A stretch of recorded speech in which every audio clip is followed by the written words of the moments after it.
What is truth? We're familiar with Pilate's question to Jesus.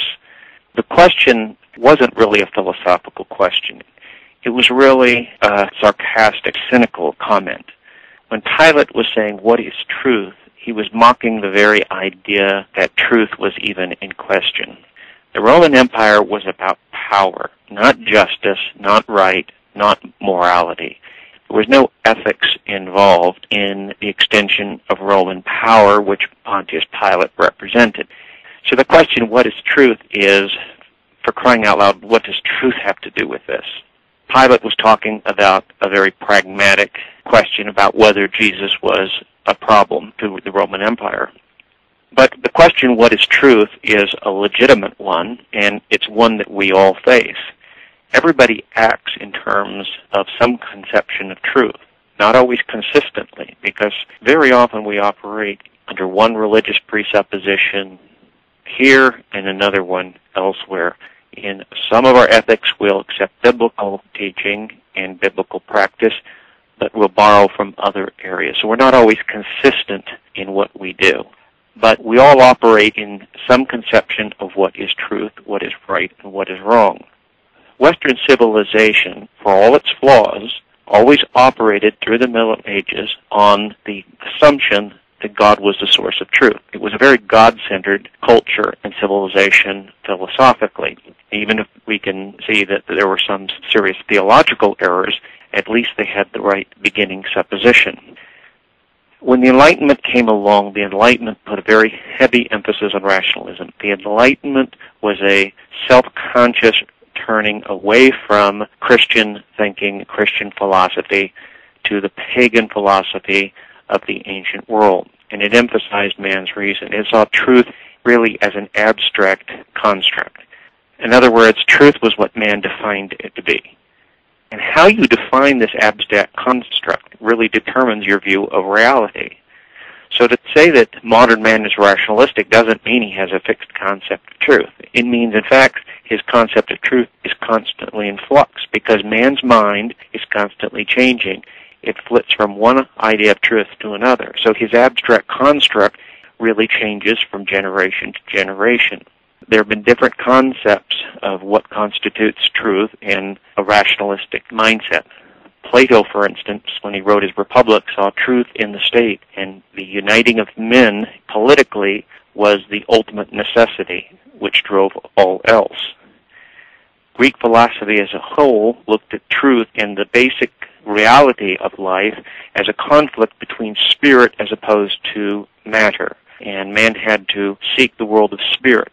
Well, most dualists sought the world of spirit or form or ideas, and they rejected material as lesser. Some actually did accept the lesser, the material, as acceptable. When we get to the modern world, men like Hegel said the state was reason incarnate. Well, if the state is reason incarnate, reason can be a very dangerous thing. There are many problems with rationalism. Obviously, it's very man-centered. Truth basically becomes a very changing, developing thing. Men accept one abstract view of truth after another, and it over-evaluates reason. It assumes that reason is capable of more than it was ever intended to do, more than it can do. Reason is basically man's use of his mind, and man was never intended to determine right and wrong. Man was never intended to determine all of truth. Rationalism basically ends with no fixed view of truth and no possibility of a fixed view of truth because man's mind is changing.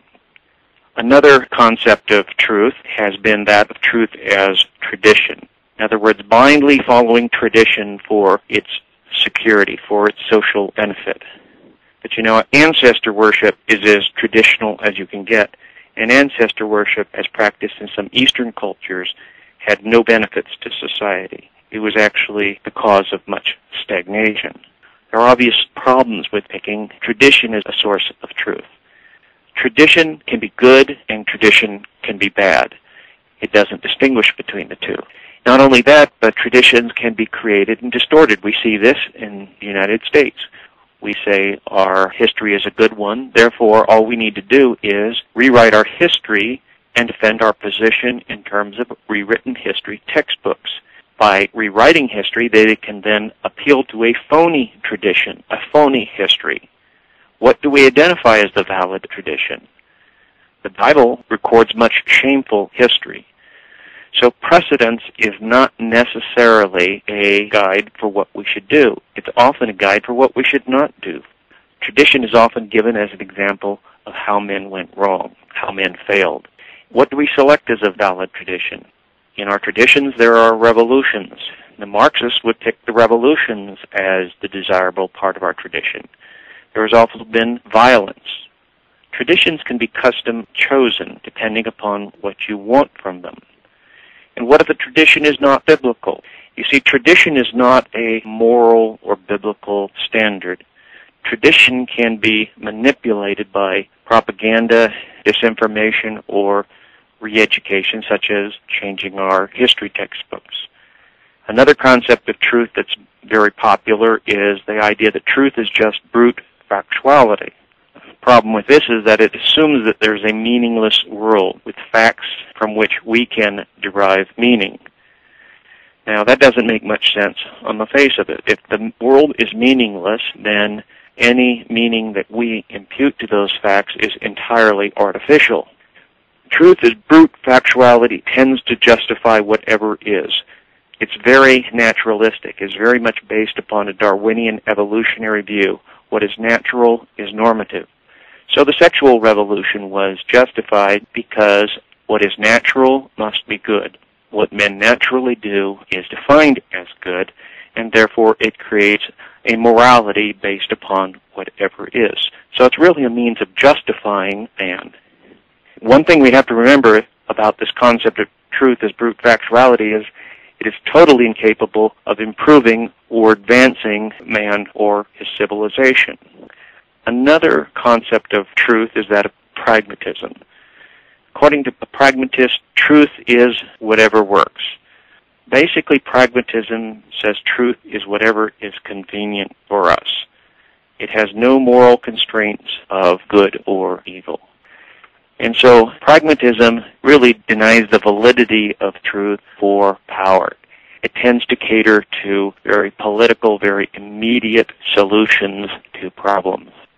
The biblical view of what is truth is that truth is very personal, because God is a person and God has declared His will for man, and man is accountable as a person to the person of the deity.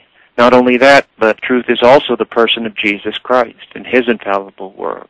Jesus said, I am the way, the truth, and the life. No man cometh to the Father but by me. Because Jesus is in His person, the Creator. All things have to be understood in terms of Him. Truth is not an abstract construct which we define. Truth is an attribute of God. Truth is an aspect of His being. So truth is incarnate then in Jesus Christ and revealed in the Word of God. We only know reality in terms of the triune God of whom Jesus Christ is the declaration. So the denial of God is ultimately the denial of all truth and meaning.